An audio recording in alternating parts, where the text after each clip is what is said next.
Ku jemi këtu me bashkimin javor nga data 18 deri në datën 24 maj 2026.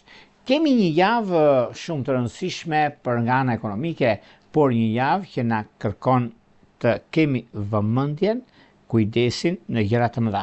Por çfarë duam të bëjmë dhe ku duhet bëjmë kujdes? Në ekonomi, dashuri, në lidhje që kemi apo në çështjet e udhëtimeve. Janë 4 gjëra dhe 4 shtylla kryesore.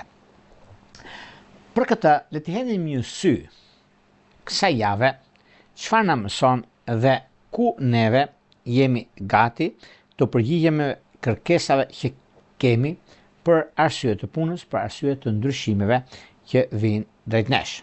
Atëherë, fillojmë.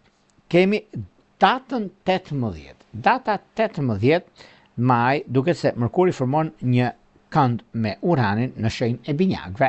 Kjo do të thotë ndikime, ngjarje të paparashikueshme, komunikime, ndryshime të papritura dhe jo vetëm.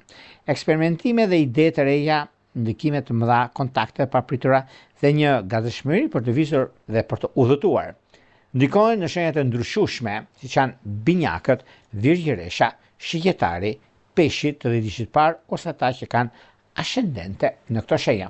Por kjo lidhet shumë me dashurinë e munguar, lidhet shumë me mundësitë dhe kohën që juve keni në anën tuaj, sepse nga njëra anë mund keni pasur probleme të ndryshme, por kjo nuk do të thotë se ka diçka që nuk shkon ose ka diçka që kjo periudhë mund të ndikojë dhe mund t'ju rrisi pak atë reputacionin në lidhje me punën, lidhje me karrierën, por është një javë që vërtet është vazhdimësia e javës që lan pas, është vazhdimësia e gjërave që do të keni tani tutje, kur mundësitë janë shumë të mëdha për të përfituar në gjërat e juaja, për të përfituar atë që juve keni në fundit është momenti më i mirë i mundshëm.